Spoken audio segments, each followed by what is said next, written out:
Hello and welcome to Stamping and Sipping with Tea. My name is Teresa, and in today's video we are going to take inspiration from the mini catalog, January to June 2022.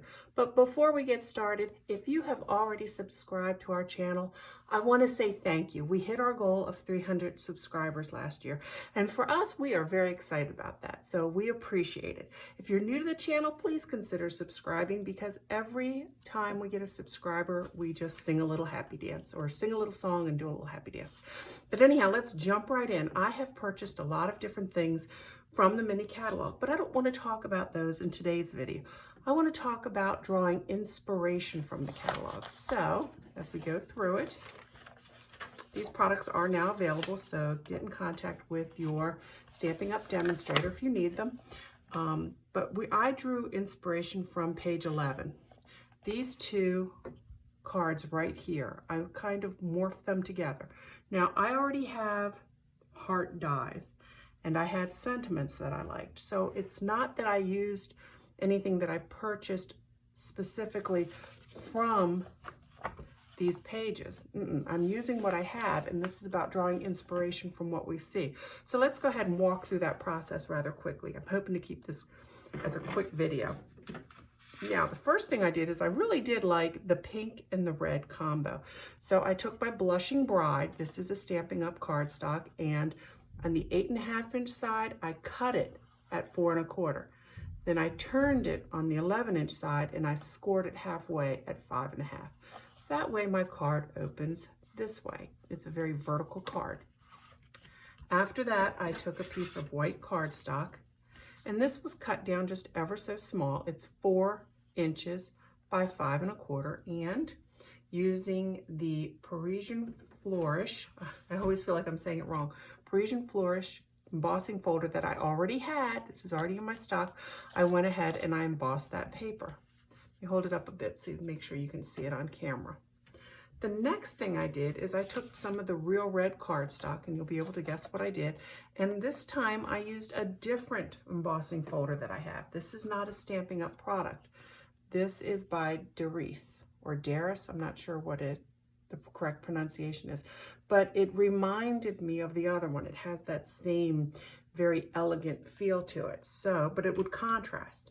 Then I cut that out using this, whoops, that one's upside down. Excuse me, using the second largest heart, I believe. I cannot tell you where these hearts came from. I mean, I can. They came from my mom. I inherited them after she passed. I do not know where she purchased them from. I'm sorry, but it doesn't really matter. Use the hearts that you have or purchase some. That would be fine too. Contact your Stampin' Up! Demonstrator. But see, I cut that out, and here's the heart that came from this one.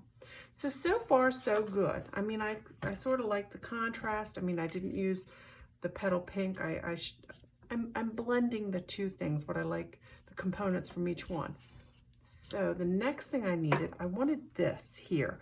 So again, back to the hearts that I already have.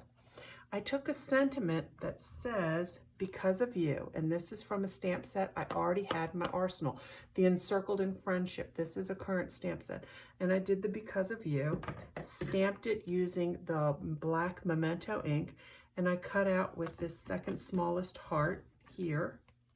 Let me grab that so you can see it. Because it's dark on dark, it might be hard to see. Let me grab these scissors and get it up out of here. Come on. Oh, for heaven's sakes. Seriously? Work with me. It's these flipping nails. But anyhow, it was the second smallest one. And I liked the cleanness of this heart. I liked that it wasn't scalloped, because I thought that might just take it just a little too far over the edge. Then they have the red ribbon with the white racing stripes.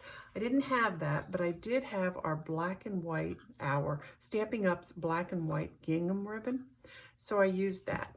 What you do is just put some strong adhesive on it, and then you just lay it back and forth till you get that curlicue. Now, if I'm really following this, I could cut that out, but I don't want to. They have this a little higher, and they have this sort of set straight. Okay, well, that's nice. Or put it here, that's nice as well. But you can also maybe move the heart a little. and then do this straight. Like, I can play with that. But the other thing, before I set this to the card, I wanted to show you some other options for the cardstock. You don't have to use petal pink. Now, here is something that I had seen online. I need to update it, but this has all the main colors. So I have the Brights collection, a piece from each of the neutrals, a piece from each of the regals and the subtles.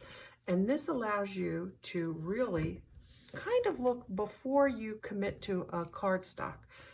And look, what would happen if we chose the black? Very classic, very sleek look. That would be beautiful. But perhaps, you know, you are sending the card down to someone who might live down by the beach. I think this is the pool party. It is. So what would it look like on pool party? See, there's nothing wrong with a red heart with the pool party. Look at that. That adds that soft, beachy vibe, but still the heart for Valentine's Day. Then let's go in, and maybe you have someone who just really likes perhaps a purple color. Now, I think the purple and the red will be very stunning next to each other. Look at that. This is great. You can actually tailor the cardstock to the color that the recipient likes. Then in the neutrals, there is, I want the smoky slate. Yes. A lot of people are very much into the farmhouse look. My background. But anyhow, the farmhouse look, but take a peek at what that would look like. What do you think of that? I really like that one, I gotta be honest with you. And then there was one other color, it might be considered obvious to some. I can never find stuff when I want to find it. Give me just a quick second.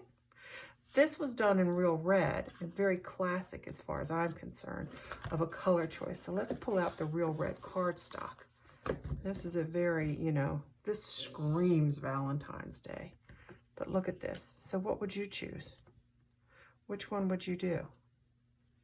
Do me a favor, write it in the comments below. Which cardstock would you pair this with? I'm still thinking. Now, this is going to be for the husband, so shh. I think I have in mind which cardstock I'm going to use. We're not going to assemble it today. But what I like about this sentiment, because of you, it offers you the opportunity to really personalize your card on the inside. So use a blank piece of white cardstock for the inside of your card and finish that thought, because of you, and write it out, personalize it. It means, I think it would mean so much more to the recipient when you personalize your cards. So let me go ahead and clean this up so you can have your photo op. If you like me, I like to take photos of the pictures. I like to take photos of the cards that I want, and then I keep them and I'll go back to them. So we draw inspiration. I'm just going to leave it for this one for now. We drew inspiration from the catalog. We used what we had. Let me do this. I'm going to stand up and make sure I have it in focus for you guys. Well, you know what? Maybe it's too busy. Let's just leave the card just like that. Let's bring it in closer. Now, if you have stayed till the end, and it wasn't a very long video at all, I want to say thank you. If you have already subscribed to our channel, I really want to say thank you. We appreciate it so very much. If you haven't subscribed to our channel, please consider doing so. Go ahead and give us a thumbs up if you like this video. If you have a preference as to which cardstock you think I should use for this card, please put it in the comments below. I will be sharing more videos. I have purchased more products from the mini catalog, and as I go through them, I will be posting those videos. If you want to make sure you know about them, check back frequently on the channel, or do yourself a favor, go ahead and click on the subscribe button if you haven't already. Then click on that bell icon, turn on your notifications, and you will be notified the next time we post a video.